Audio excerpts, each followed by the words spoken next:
Hello and welcome back to more Warhammer 3 news. I'm COLONELDAMNEDERS and we're back with, would you believe it, more breaking news.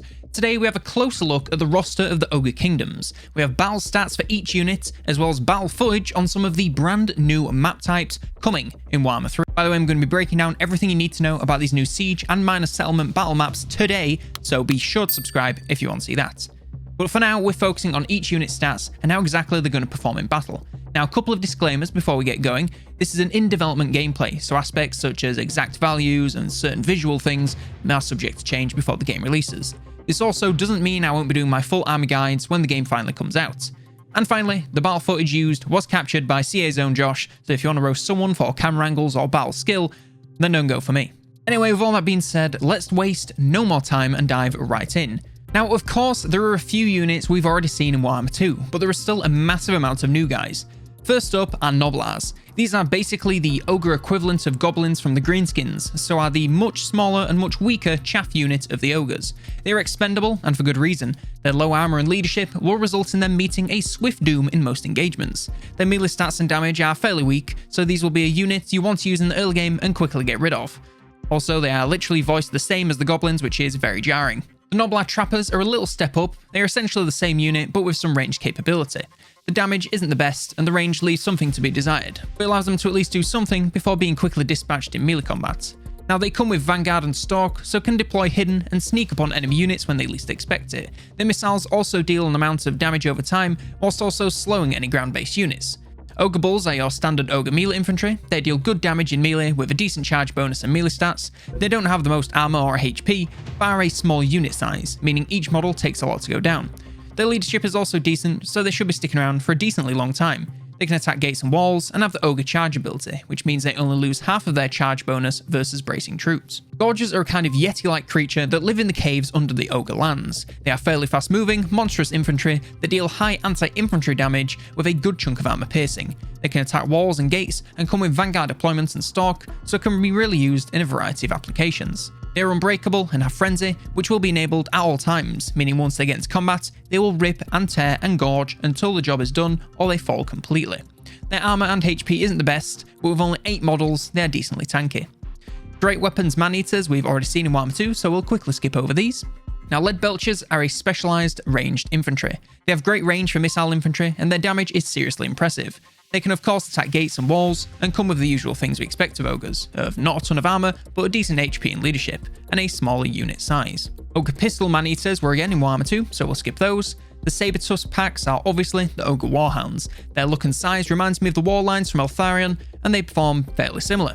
They have great speed and decent melee stats and damage, with not much in the way of survivability. They'll want to be used like most Warhounds, where they dive in and pull them out once things start to get dicey. They are prone to rampages, so this will be even more important, as a unit like this on a rampage will quickly fall. The Iron Fist Mournfang Cavalry are similar enough to the current Mournfangs we have in Warhammer 2, with some very slight stat changes, so we'll skip them too. Now, the Great Weapons Mournfang Cav are totally new.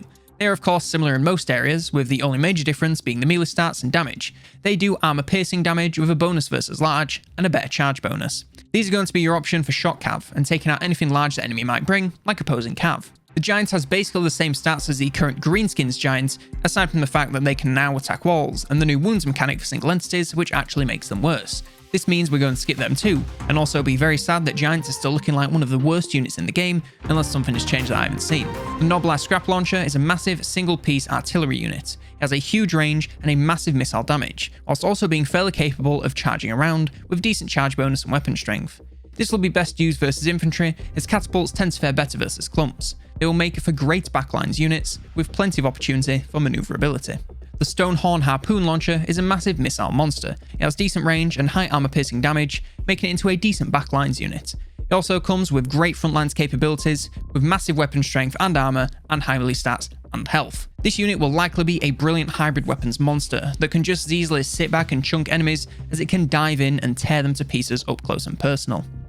The Firebelly is a hero cast unit that utilizes the Law of Fire. They still have the stature and power of an Ogre, so can do decently in the front lines with great melee stats and high weapon damage, but I'd keep them safe for the most part with their weaker HP and armor. They of course have access to the Law of Fire, as well as several abilities. Fire Breath, which is a magical missiles ability, the Tenderizer, which increases base and armor piercing weapon damage, Flame Incarnate, which reflects melee damage back to attackers, and Eruption, which causes a massive explosion around the user. And finally, we see Scrag the Slaughterer, one of our Ogre legendary lords.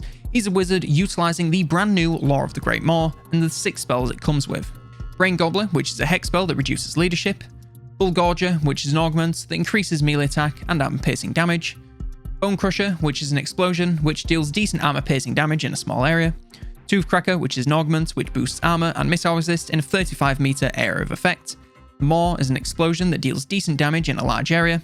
And Troll Guts is a regeneration spell that replenishes the HP of a single unit by 0.8% per second for 40 seconds, which adds up to a massive 32%. Finally, the passive for this law is Blood Gruel, which replenishes the caster by 0.4% for 9 seconds. Aside from this, he also has the Extra Ingredients ability, which grants increased Winds of Magic both to the reserves and to the active pool. He's also a capable fighter with high HP, as well as great damage and melee stats. He's going to be an extremely tough lord to take down. Now, one more final thing to note about the ogres in battle are these abilities along the side. A couple of the other faction battles I've seen have had these, and they seem to fill up as you get kills, similar to the War. The abilities from bottom to top are Dismember, which debuffs enemies in a 55 meter area of effect with minus 65% to acceleration and minus 60% to speed and charge speed. Massacre increases the base and armor piercing damage of units within a 35 meter area of effect, as well as granting them terror for 26 seconds. And the Butcher, which regenerates 1.6 HP per second, as well as 25% vigor per second for 18 seconds. Now, judging from some of the earlier screenshots of Ogre camps, this isn't going to be the full roster, as there seem to be a few units of every kind still missing, so we still have lots to look forward to. But as it stands, this roster is looking like a literal ton of fun. Now, we do have access to the roster videos for each faction, but since they've already been covered, I would be retreading my steps. So let me know if you'd like to see those videos on the poll. And that does just about wrap up everything we have right now on the Ogre roster. But any more updates, and they'll be brought to you right here in the Total War newsroom, so be sure to subscribe so you never miss a thing.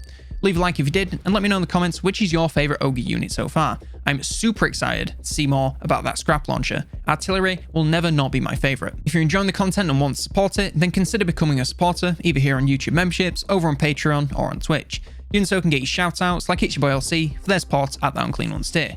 Thank you to all supporters, and thank you for watching, and for now, I've been COLONELDAMNEDERS, and I will see you next turn.